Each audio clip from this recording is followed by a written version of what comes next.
All right. Awesome. Great. Hello.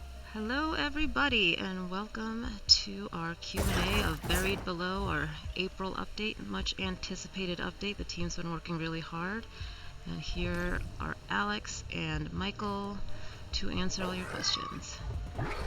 Oops. And now somebody has entered.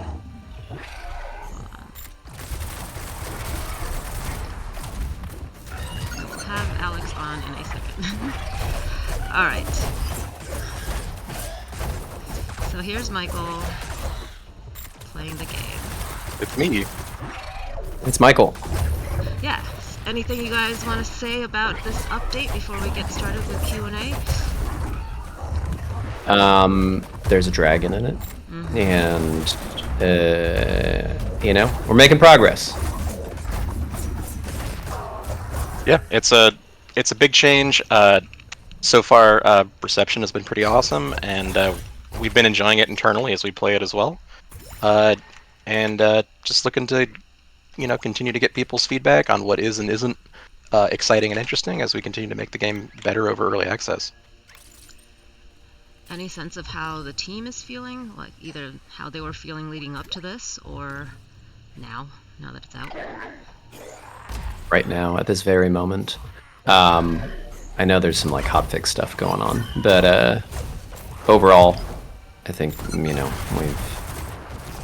been feeling pretty good about this update. Generally speaking, it's a lot of work always, and with a big content drop like this, there's always going to be anxiety and nerves about like what's going to break or not, and trying to get a lot of things in before the wire and like the cutoff and everything. So there's a lot of stuff, a lot of aspects to balance, and that will always be a thing. But I think overall, one of the items that I can share or kind of takeaways from this process as we've been doing early access for the past bunch of months is that I think we've gotten better at it internally.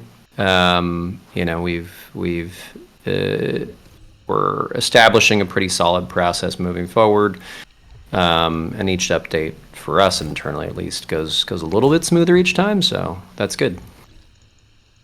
Awesome. So even though there was a lot of stuff going on in this one, we still hit the things we needed to generally. And it's nice to have some good stability to fall back on and not break the game every time totally. So. Can you talk a Practice. little bit about the impetus behind the big gameplay change, the run format? Yeah, I mean, we're always looking at a relatively unique set of conditions with our design.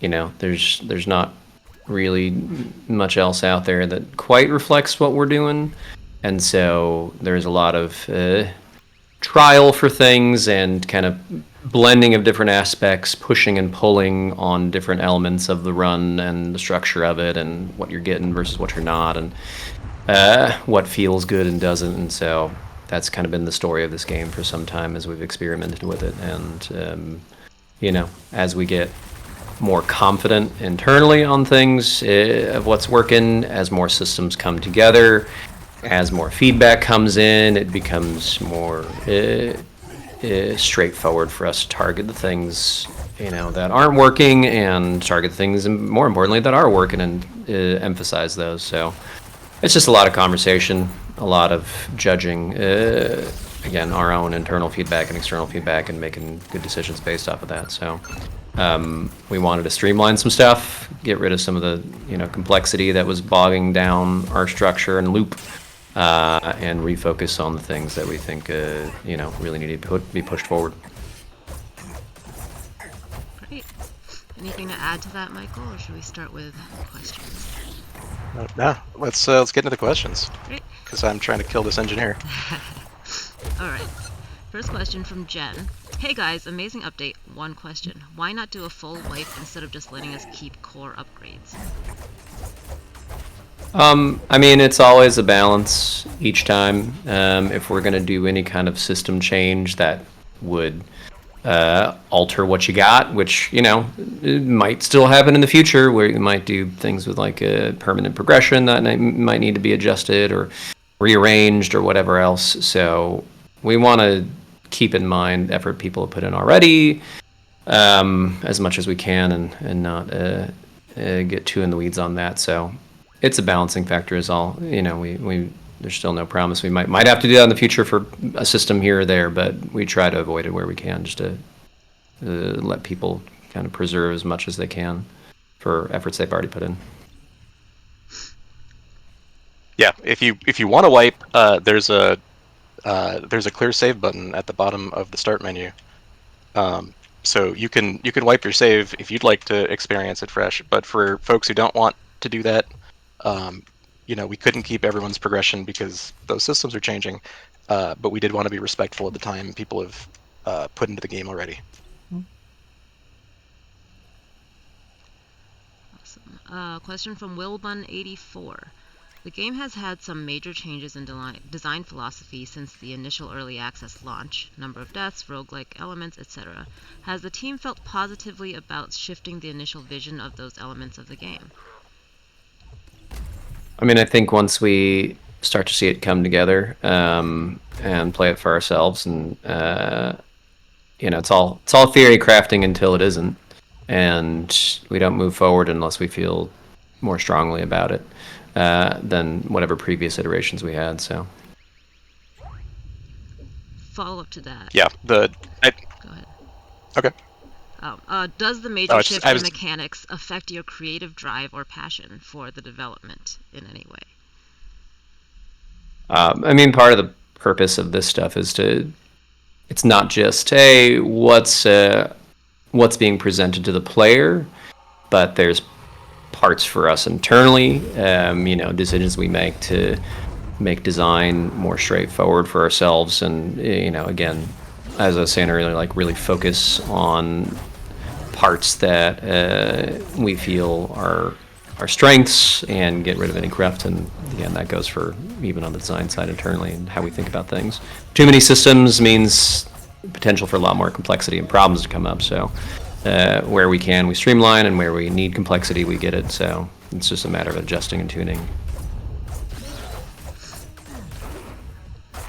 Michael, you were saying before the second question. Oh, I was going to say, I think a lot of the internal, thoughts about the changes initially echo some of the questions and concerns that I think folks raised when they were seeing the video or looking at the patch notes. Until you experience the whole change, it's hard to read a bunch of changes on paper and be like, oh, I know how that's all going to fit together. Once it starts getting into the game, that's when people start feeling it.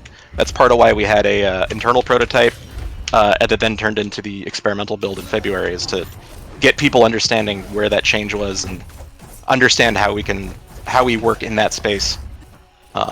You can't really feel the way a game is going to play until you feel the way a game is going to play.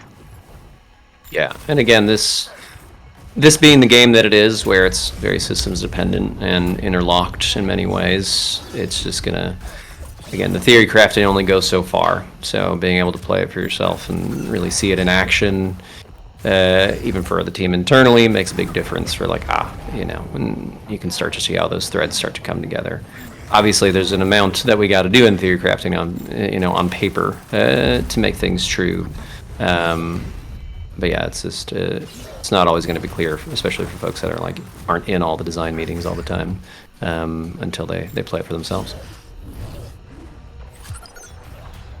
Maybe a silly question, but are there plans to change or add to the animations for going into or leaving a crown area and extracting in the future, such as maybe seeing the breakers walk in and have a loading screen related to the boss or similar?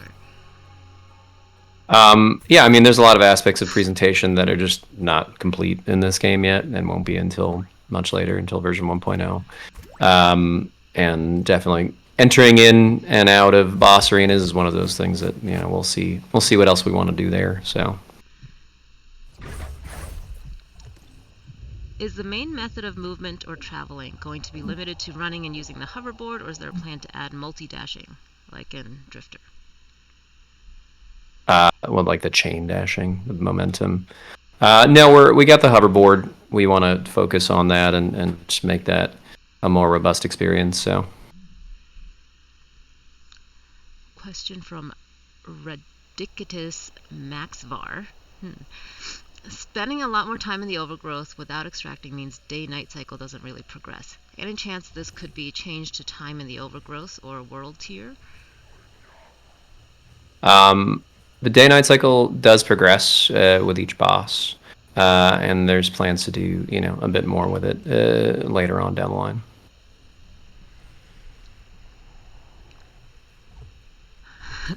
Another silly question. If they had access to human Spotify, what would each breaker's favorite artist be? They had access to Spotify. Oh boy. Or like human world music. I don't know. Theme songs. Well, you're currently playing as one of the Crow characters, so I would. This guy's pretty edgy, so probably listens to Slipknot. Yeah, that tracks. That's now going in the wiki. Perfect. Have you guys seen Indie Cross Episode 2, which features the Drifter? Indie Cross Episode 2. Mm-hmm. Wait, what is that? It's like I have seen the. Yeah. I've seen the teaser trailer for it or whatever, but I have not actually sat down and watched the whole thing. It came like the episode came out like last weekend, and it's been a busy past couple of weeks as we try to get everything buttoned up for the launch on this past Tuesday. Well, it's on my wildly list. good. It is 45 minutes long, which is incredible for Whoa. a fan project, and it surpassed 3 million views just today, Dang. I think.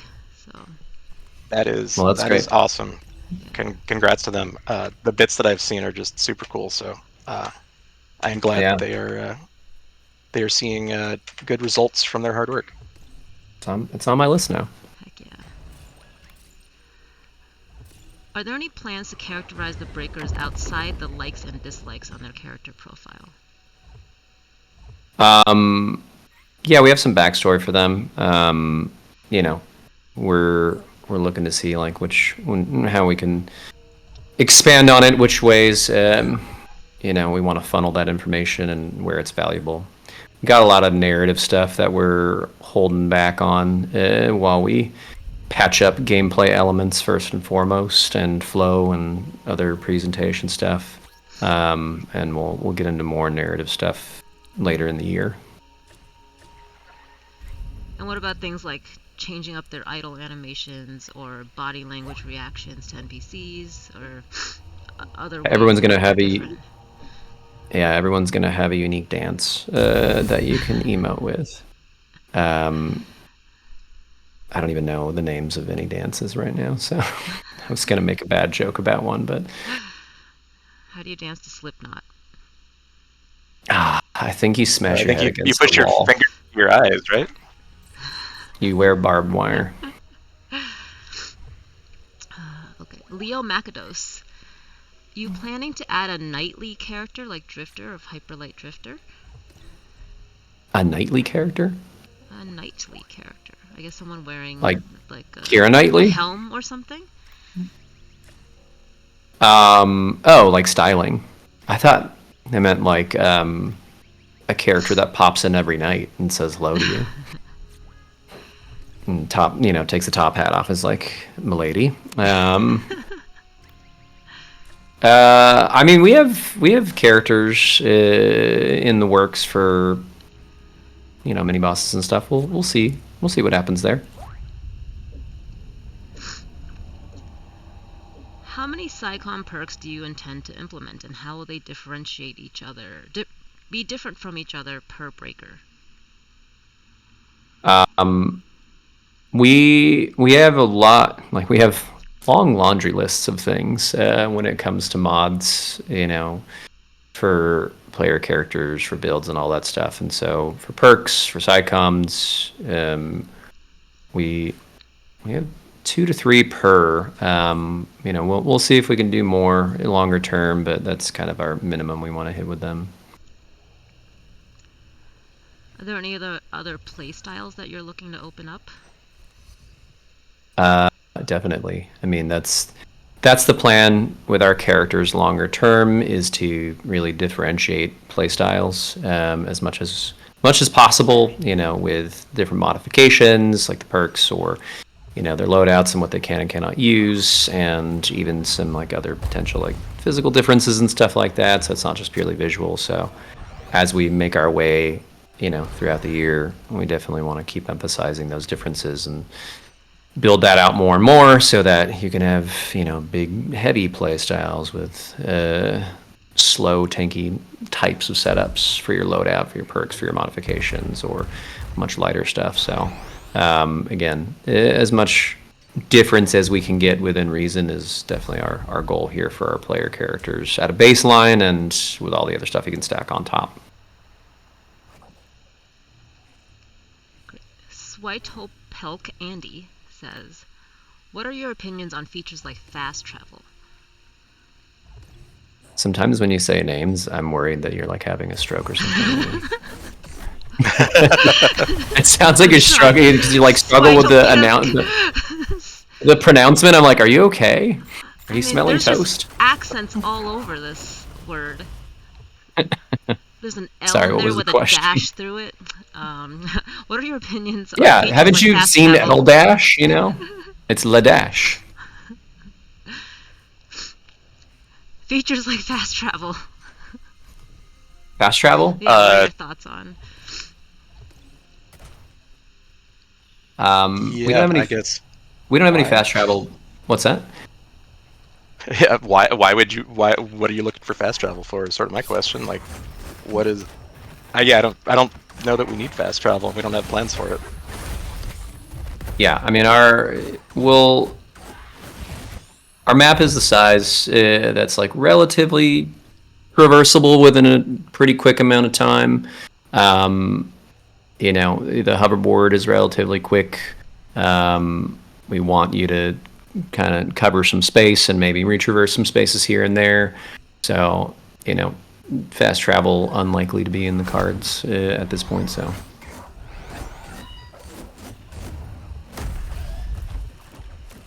Andreas who of Metal Weave Games asks, are there plans for more dungeon? The very first trailer made it seem almost like it was going to be all underground, and Hyperlight Drifter had a lot of facility and depth.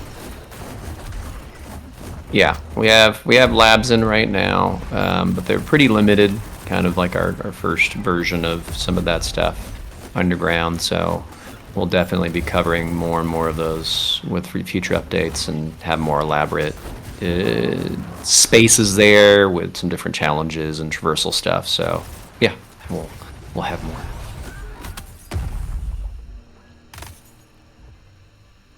Will the evil build return to test stuff for the summer update? Because I feel like the player input was a big part of what made Buried Below so good. The evil build.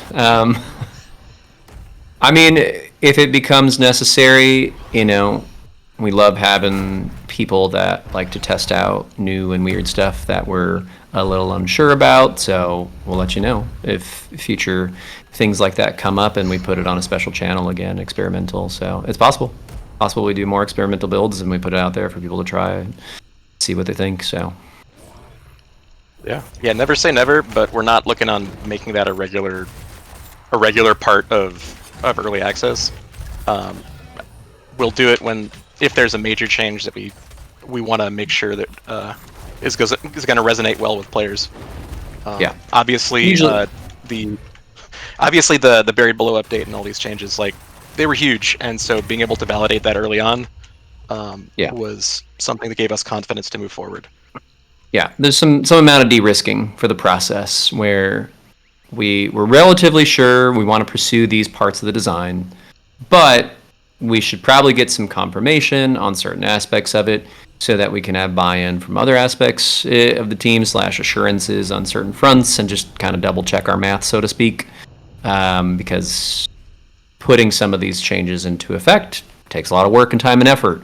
And if we don't nail it and we put something out, and we got strict time limits and budgets and everything we got to hit. So that's why we put that experimental bit out in the first place, is to, again, sort of de-risk as much as possible and just really confirm that this is what we wanted to do. And also to see like what's the minimum viable that we can do in order to hit these marks and really address all the different systemic changes that we have here. So, yeah, longer term, I wouldn't expect like some tectonic shifts or anything. Like we're relatively comfortable with the path that we're headed on. But again, if we have some like risky feature or something that we really just want people to try and it's half-baked, unfinished, whatever it may be, and some folks want to try it out, yeah, we might put some smaller stuff on an experimental branch like that. Dirty Dan has asked both in Discord and on Twitch, have you started thinking about console release yet? We've never thought about consoles. What even is a console? We only know Steam. No, Yeah. Everything we make, we try and do, make it as accessible as possible across as many platforms as we can get it on eventually. Obviously, we're not a super big team, so, we have limited resources and we got to time things correctly, and this is a big and complicated game, and so how we dish it out, and what platforms we put it on, ongoing conversations always, There's new stuff coming out this year as far as platforms go, which is great.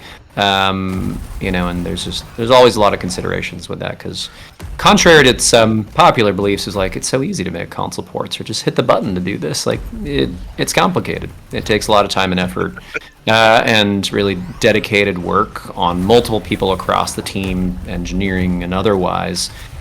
Even if there's no content changes, just to get something on a platform working well and adhering to those platform standards, there's a lot of lead up time to that. There's a lot of process for that because they've got standards and we got to hit that stuff. Let alone like any type of performance stuff that we got to do to make sure it works on that hardware really well or as well as we can. And again, like we're not a huge team, so it just takes a lot of careful planning. So yes, we've been thinking about platform stuff for a very long time, and it takes many months of process to really get things ported over. It's not like we'll do it in 2 months. Like try like 6 to 12 months really if you really want to get a good port going. Yeah. So, oh man.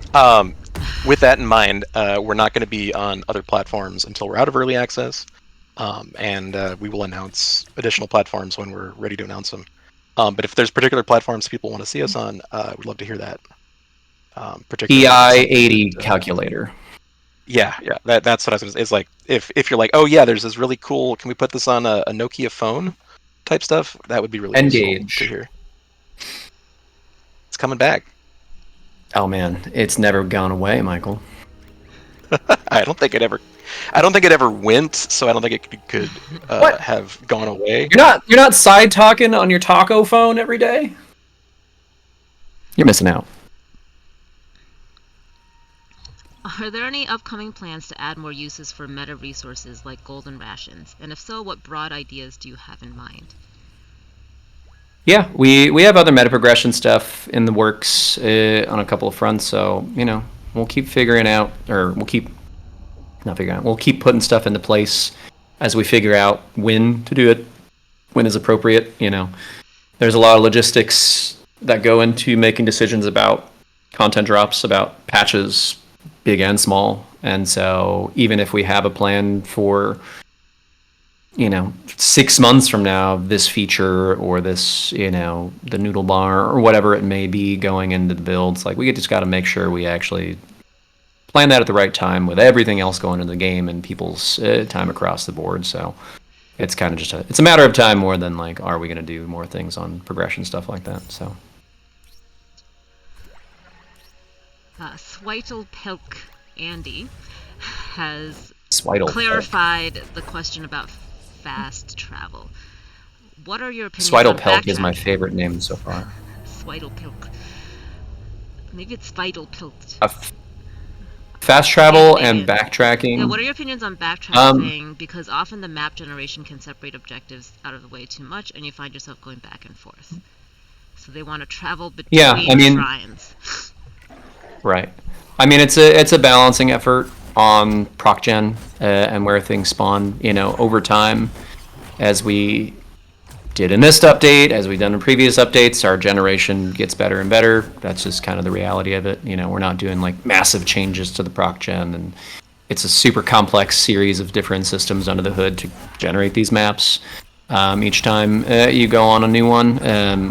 And so, because we're relatively comfortable with it as a baseline, we're able to do more iteration on that. So, that stuff should become more consistent over time. Like, you'll definitely see, say, variations that are noticeably worse in some aspects, including like, these objectives are in weird spaces, or I don't like this, or whatever else. And so, again, over time, we'll kind of massage those issues generally out of the queue. Doesn't mean they'll be entirely out, but it's just time more than anything to really get the flow of the map up to the quality ratio and that we want longer term, including placement of things for convenience versus good friction. On the hardware note, can you explain a bit about the performance? Practically, what hardware do you expect will run this game the best? A TI-80 calculator, as stated before. No, I mean, what hardware runs it best? I mean, anything you can throw at it. That's as beefy as you can get, of course. Our game, it looks a little bit. It's very stylized, so I think it's deceptive in some ways of like just what we're doing under the hood. With our proc gen and number of objects and the openness and multiplayer and threading all that together, even the procedure like music systems that we're doing. So there's a lot going on under the hood, and optimizing that is just, again, this is the lawyerly answer for this session, is like, it takes time to get all those things working the best we can. Each update, we're doing better and better overall on performance. I think right now, like when we launched, there was definitely some gnarly stuff going on like a Steam Deck, and that was sort of our low-end target platform. And we've done a lot over the past bunch of months to improve that performance. We're gonna keep doing things because that is our baseline.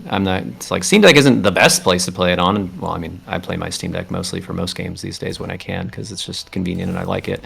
So we use that as a litmus test in a lot of ways to say like, yeah, if it can run on a Steam Deck, then it can run a lot of things better. Since that thing, it's no slouch, but it's not a PS5 obviously, or an Xbox Series X or anything like that. So we want to get it as performant as possible on that type of machine, because then that means most other machines will run it even better. From Zenron, enjoying the update so far. What can be expected moving forward in terms of endgame and further challenge? Would enjoy more time with a build before having to reset. Endgame stuff will come much closer to a version 1. We've got a lot of plans on a lot of fronts to kind of reiterate, like all the stuff that we're putting in each update has been planned out for quite some time. So there are definitely things we're responding to organically that we place in. There are things that we got to change, throughout the course of a couple of months throughout the update. With our cycle here, so it's not as if everything's completely etched in stone, it's unchangeable. So we leave some room for that organic nature to happen. But there's a lot of features we have in the backlog, a lot of progression elements that we have in the backlog that we're going to be targeting at specific times, and things like longer term end game stuff of like ways to make the game harder intentionally for different rewards is definitely in the queue, but much later in the year / much closer to a version 1.0 than not. So, not super soon, but too crazy in the future either. Master Jumpa, first time in chat. Love the update.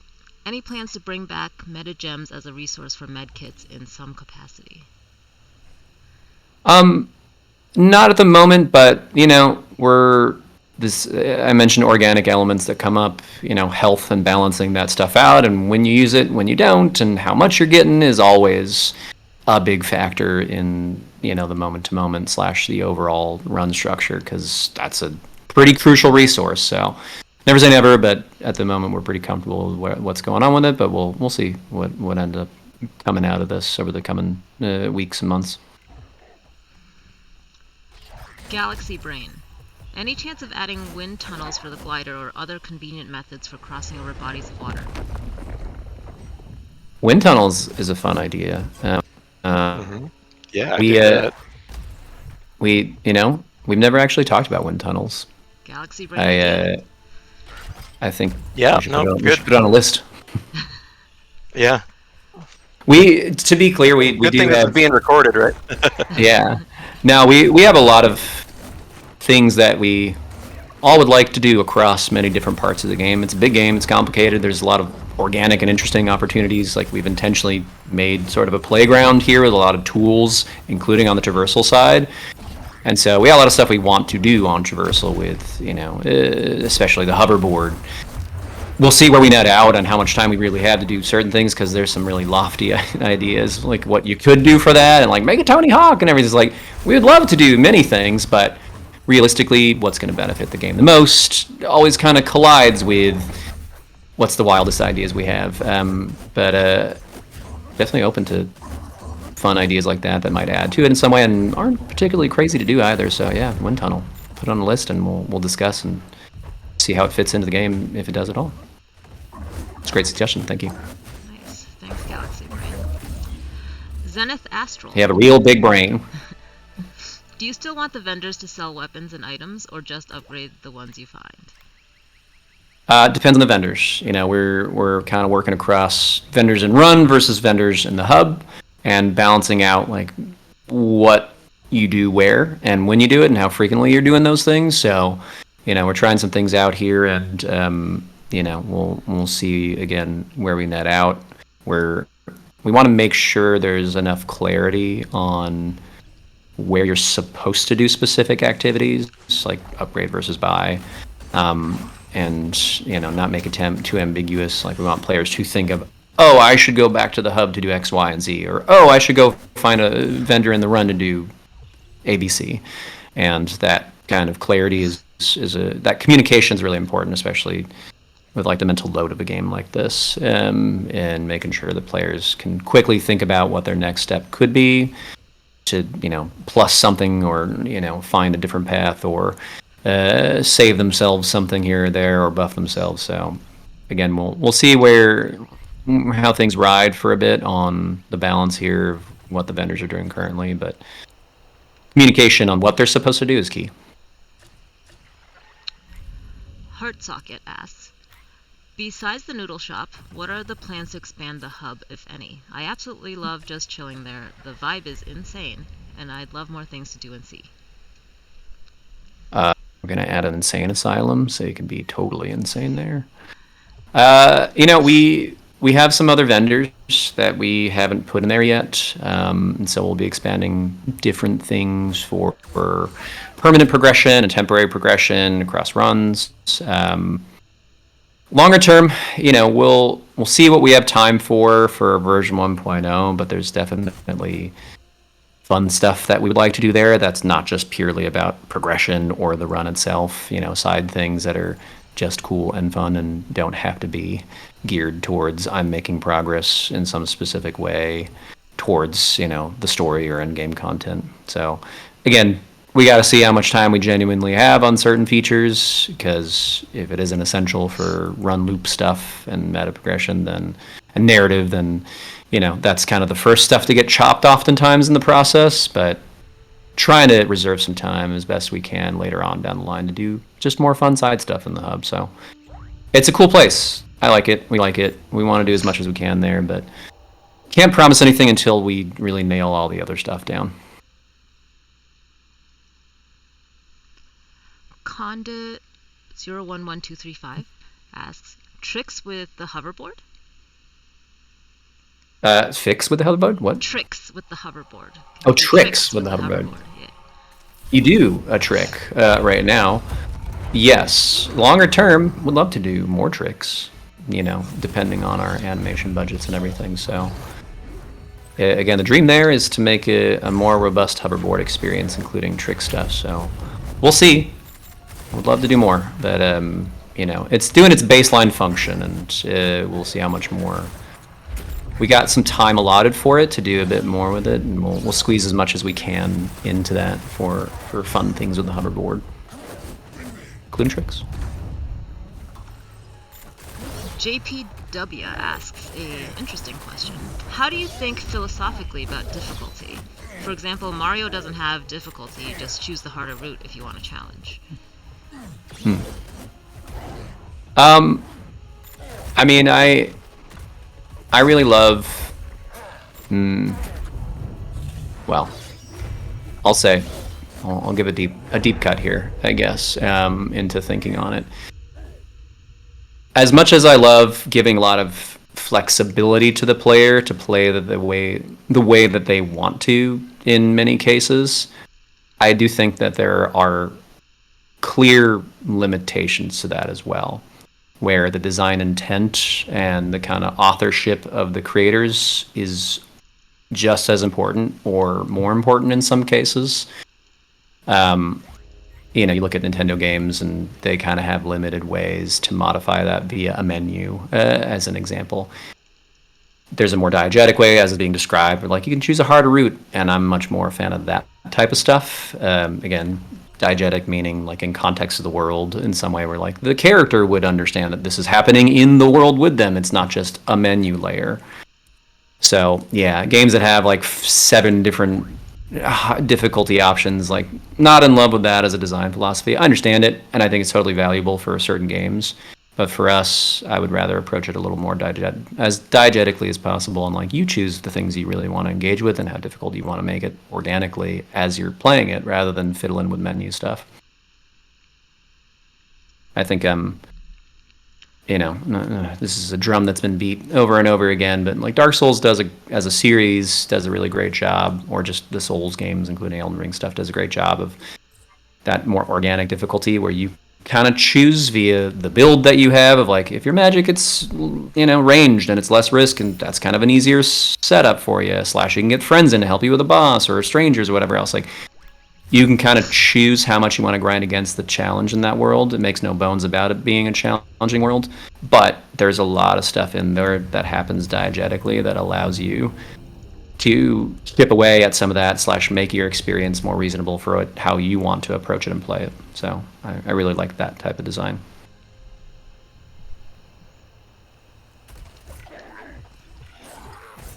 I got the chance to see some of Alex's skills in Street Fighter firsthand at Fight Night. Do fighting games inspire any part of Hyper Light Breaker? PvP ever considered? You never say never, but we have no PvP plans right now. That'd be a really long-term goal, I would say, like a post version 1.0 type of thing, if we ever did it. But yeah, fighting games definitely influence, you know, how I talk and think about design for sure. And there's other folks on the team that play those games as well. But fighting games are excellent at communication to the player of like what is happening and when. And about like hit impacts and you know, animation and how animation interacts with the action.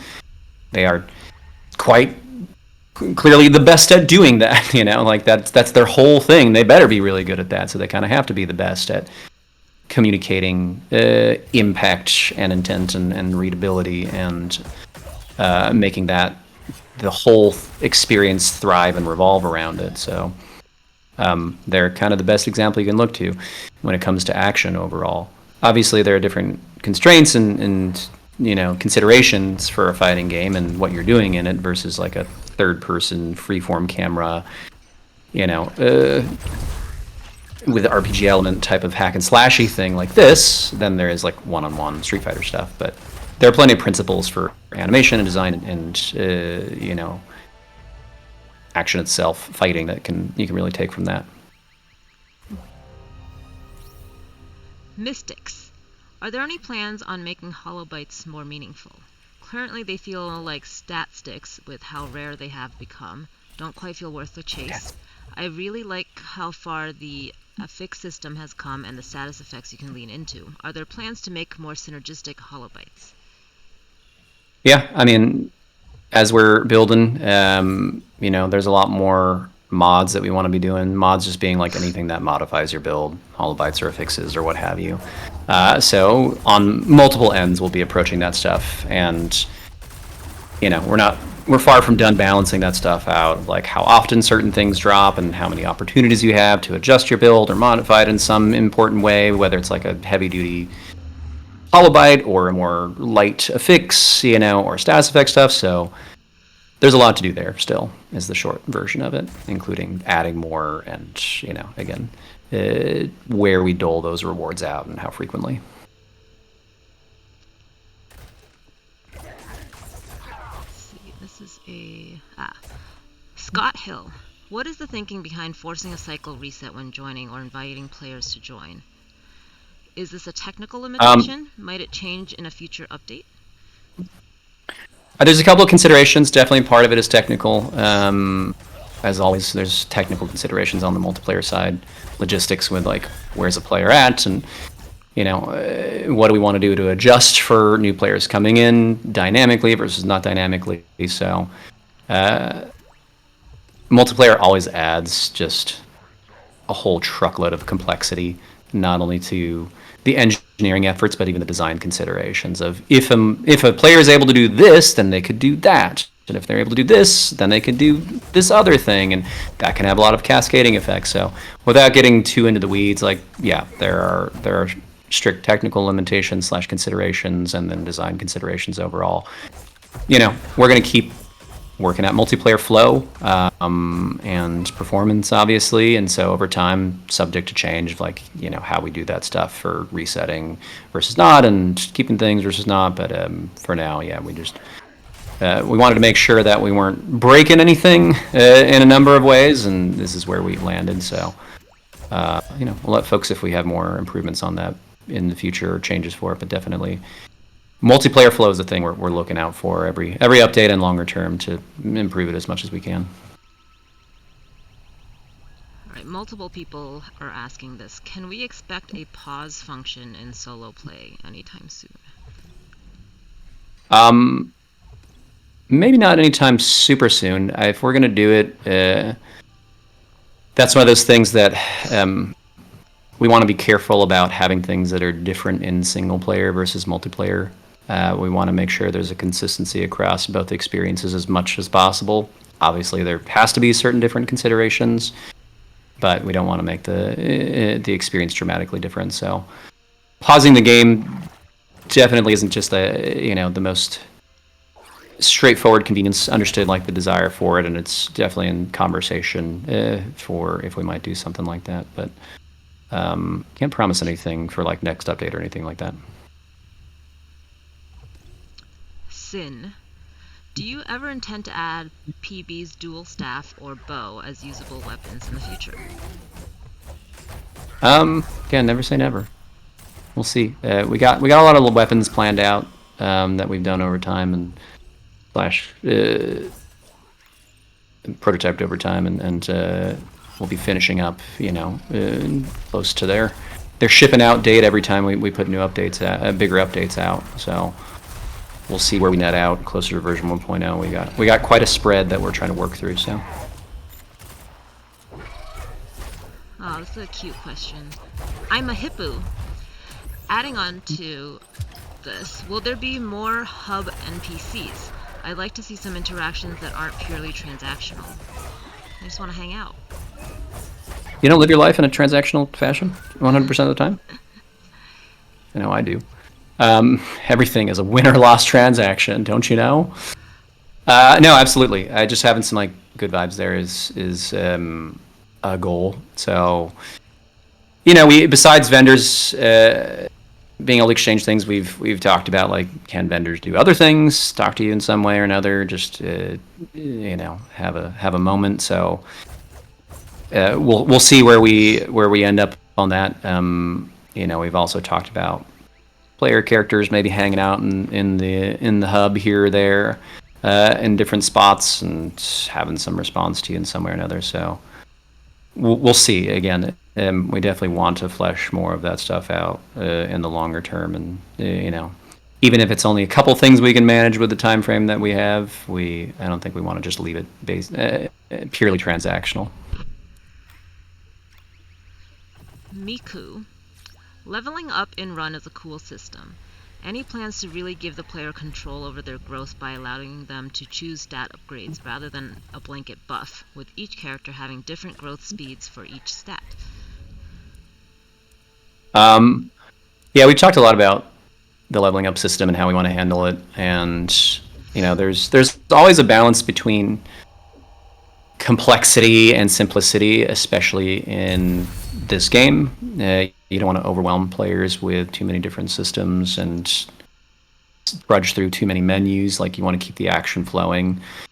And so even something like that suggestion of, hey, maybe this character progresses a little differently than that one, they already kind of do, in the sense that their stats start differently anyhow, and they all have different endpoints. So just by nature of maximizing their level, you'll never be the same stat setup as a different playable character. But how much you can manipulate that, we'll see where we net out again as people play this and we get more comfortable with the leveling up structure in Run temporarily. And if we want to add a little more fidelity or detail to it, we'll see. But I think we're comfortable with where it's at for now. We want to see how it plays out for some time before making any other additions or changes to it, if we do. Turple. Are there plans for more story progression inside the game outside of the unlockable lore through phantom fragments? Main story is derived through those drops. That is the key way to do it. We have other bits of like world building lore that we've talked about a lot over time, and again, we'll see how much time we genuinely have for some of these things. But like the driving story and quote unquote completing the golden path of the game will be motivated through that system. But doesn't mean that we don't have other things potentially going on with other narrative bits that we want to furnish the game with in some fashion or another. Just main story is derived through there. Lucas. Have you considered having vendors or NPCs in the town that you first need to find or rescue in the overgrowth to make them appear in the Cursed Outpost hub town? Yeah, we did talk about a thing like that some time ago. Yeah. It's a good call out. It's like Enter the Gungeon style is what I assume they're kind of pitching, or something else. I haven't played much of that. But yeah, no, we've had that same thought. And again, never say never. We'll see what we want to do on that front, but being able to like recruit an NPC out in the overgrowth is a fun idea. We've definitely had some conversation about. We want to do as much as we can with unlocks to tie them together with the world as best we can. Player unlocks is one of those things too, where we have definitive plans there. Currently, they're in a very temporary state to unlock new player characters with just raw currencies. That's a holdover because, we had to have something there. But we want to do more organic stuff like that for different challenges you got to hit, or maybe finding them out in the overgrowth or things like that. At least for the playable characters, and we'll see how that feeds into maybe some other NPCs. Jen. Are there any plans to make the game harder? Because it feels like after this update, the game feels easier than how it was last month. I'm sure that difficulty will continue to change here and there between updates as we go. There are definitely spots that will wax and wane between updates, more specifically like bosses as we get things. I'm sure there will be like broken builds and everything. So because this had some bigger systemic changes to it as an update, and it's such a big update overall for us, there's only so much time we have to really dig into balancing. Like, balancing takes a long time because we have to sit and play the game, really dig into each run and look at things over the course of multiple runs, over the course of multiple people on QA, internally on the team, etc. And so, when we have a lot of system changes, whatever else, it just leaves a lot less time for us to really balance things. So short version is definitely we'll continue to adjust difficulty across every aspect of the game as we make updates. So you can count on that. Whether it becomes harder or easier is dependent on the player and what system we're changing or what part of things that we're tuning. But yeah, overall, we want this to be a difficult. Oh, sorry. We want it to be a challenging game. So it's probably a little easier right now in ways that we don't want it to be. So we'll be tuning accordingly. Follow up to that from Tidal Flame. Would you consider a wave system at most POIs? We've had long conversations about wave systems. It's Yeah, great. I mean, I love that people are just calling things out that we've talked about, because that means we're all kind of on the same page. We've got good bones here to work with, and there are like more obvious answers like, oh, wouldn't it be cool if this? And it's like, yes, definitely would be cool if this. So for sure, we have plans for wave stuff. We've had a wave system for a while, and we're going to be implementing it in a few different ways in runs. So Follow up from Rogue Keychain. Will there ever be trap POIs or other ways that Breaker punishes the player outside of combat? Yeah, we're going to have a big box with a carrot under it and a stick, and then there'll be an NPC off screen that just yanks the stick when you go under to pick up that carrot. Yeah, I mean, as we talk about different interactable components in the world, including what happens at POIs, definitely things that can lock you in and really hurt you is something that we've had a lot of conversation and trial and stuff on that we plan to put in at some point sooner than later.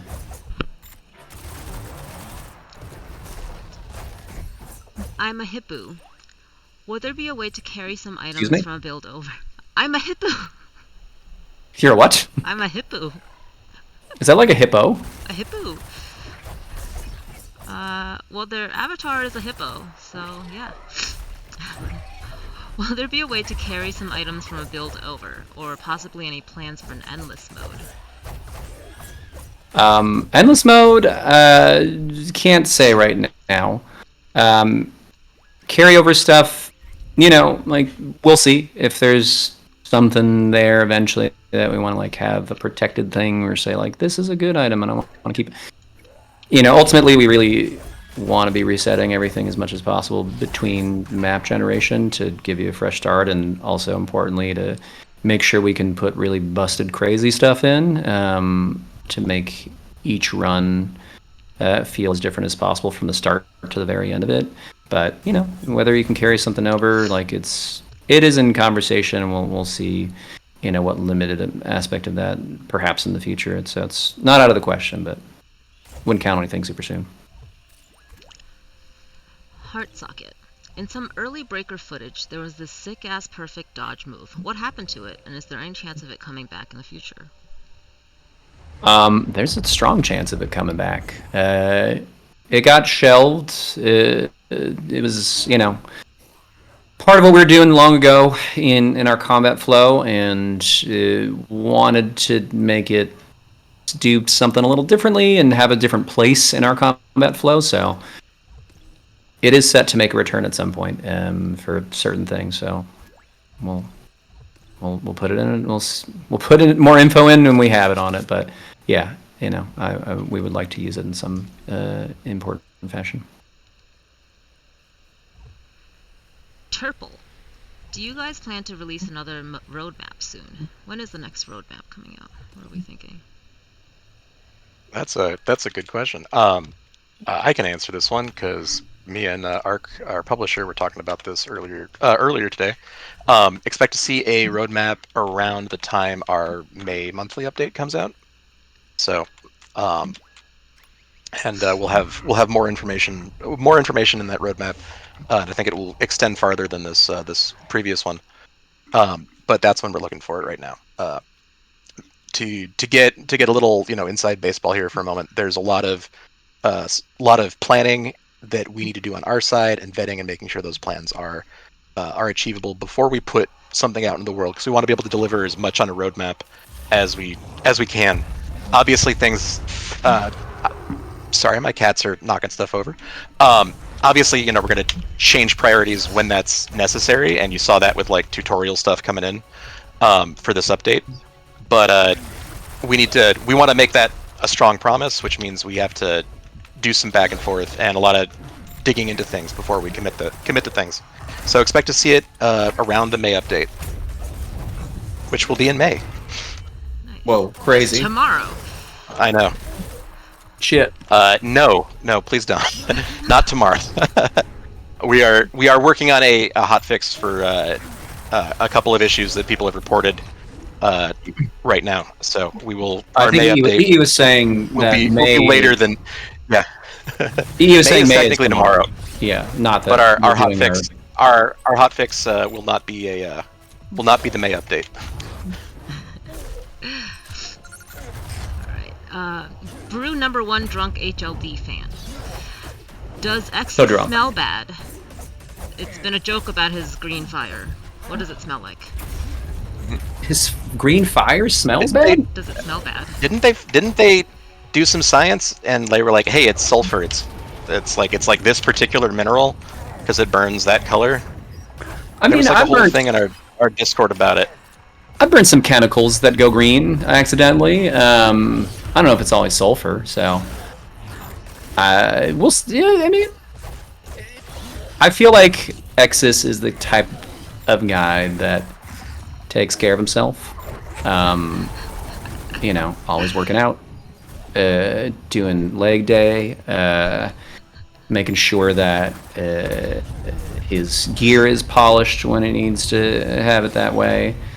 So I feel like he's a guy, even with his burning flames, even if it was sulfur, which I cannot say if it is or not, he'd probably add something else to it to make sure it doesn't smell. Because he has to smell that too, so. The Odyssean, another first-time chat. Welcome. Fishing minigame? I know that everyone likes to add a fishing minigame and a petting aspect to their games these days. It's the in vogue type of thing where it's like, you got water, add some fishing. I only really want to add features that aren't already on our docket for like necessary ones if they're genuinely going to be A, fun, and B, something that we're excited about internally.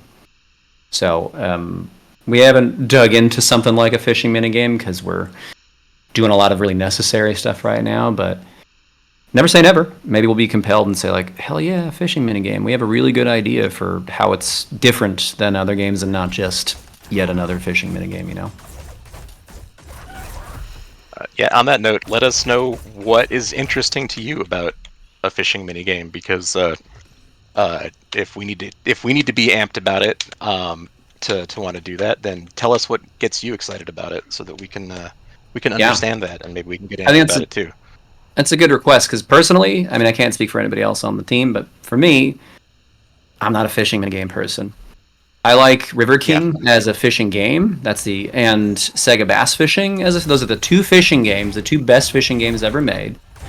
You can fight me on it, and I will fight back. But otherwise, I'm not a big fishing minigame type of person, so that doesn't mean it could make it into the game. Like Michael's saying, if you've got compelling reasons for like why a fishing minigame could be dope and why you're excited about it, like we could get excited about it eventually, but I don't have any personal ideas for it because I'm not that type. All right, they're soliciting ideas. Post in Discord. Mm-hmm. What about petting the Psycoms at least? Would you pet a computer? Booping them. You know, would you download a car? Or would you pet a computer? Those are my real serious questions. Sony Aibo exists, and it was a computer. I'm sorry. Or That's a dog computer. So I classify that differently. Yeah, I mean, any like fun, on a serious note, any like fun little animation flourishes we can do on stuff is definitely something that we're on board for longer term. obviously, again, we got a lot to do on the very necessary front, first and foremost, before we get to some of the more extraneous bits. But my attitude towards things like that is, I say extraneous and not in like a derogatory or negative sense, just it's not necessary to the full flow of the game. I think those types of little pluses, little flourishes, again, are really helpful for the quality of the game overall. There's a reason why like Nintendo's been so good at making games for so long, and part of it is that they pay attention to the really little stuff that you wouldn't necessarily see as necessary as a earlier designer, or not as well-rounded designer as Nintendo's designers are. So again, I think those little bits add not only polish but an overall sense of quality and just value to the game, generally speaking, and can be a lot more than the sum of their parts. So yeah, would love to do those things. We'll see when we got time closer to like a version 1.0 type of thing. All right, and now we have hit our hour, so I'm going to ask one last question and then we can start wrapping up. Kyle Katarn's got a spicy question. Is there enough funding to see Kyle games Katarn through... from Star Wars? Is that a Star Wars thing? Yeah. I don't know a lot of Star Wars. I know a Kyle that's Katarn. Jedi Knight. Yeah. Yeah, I know a Kyle Katarn when I see one. Is there enough Sorry, funding what was to the see the actual game question? through early access to a fully finished 1.0 launch, or do sales need to pick up during early access to support that? I mean, sales definitely help us do more things. So Yeah. please spread the word and buy the game so we can do more things. The more that's we sort of have, like, the better. Sorry, go ahead, Michael. yeah, no, I was gonna say yeah, we are continuing to work on the game until version 1.0. Having said that, buying the game is what lets us continue to work on the game. Like that's how it works. Everyone here gets the privilege of making video games because people buy them. So yes, the project is in full development and will continue to full development through version 1.0. Having said that, your support, whether it's through sharing it with friends, leaving us reviews, buying the game, talking with people, drawing fan art, whatever it is, like if you want to support us, is support us in all the ways you can support us if you want to see us succeed. If you don't want to see us succeed, you're probably not on this call. So, but yeah, there is funding, but we would appreciate any sales. That's what allows us to get funding for this project and future projects. It's true. Turns out money lets us spend money. In a wild about face. But yeah, in all seriousness, please, continue to help support us so we can continue to make the game better. Awesome. All right. Well, thanks guys for jumping on to answer all these questions. Wanted to do one last plug for our current makeshift campaign to make Drifter's Companion an actual plushie one day. I just posted the link again. And yeah, any last words from Alex or Michael? What do you most hope people will get out of this update? What are you hoping people will notice? A sense of completeness in the universe for themselves as a human. Yeah. I'll go with that one. No, I want people to be having fun with it. I think that it is an interesting world out there at the moment, and it is nice to have places where you can get away from that and have fun by yourself or with your friends. And so, at the end of the day, if you're enjoying this, that's what we want you to get out of this. That's why we're doing it. We're entertainers and artists and people who want to engage with you in this way through this medium, and that's kind of super cool. And it's cool that we live in a time where we get to do that. It's cool we get to live in a time where we get to have this sort of conversation right now. So have fun, leave us your feedback, tell us what you're loving, we'll do more of that. Tell us what you don't like, we'll do less of that. And we look forward to going along with y'all till version 1.0. It's going to be an interesting 2025 for everyone, I think, and we hope this brings joy. Joy. Yeah, basically what Michael said. I was gonna +1 some things there, but you already kind of said all the stuff. So, yep. The end. The end. +1. All right. Thanks, everybody. Play the game. Buy the game. Good night. Bye.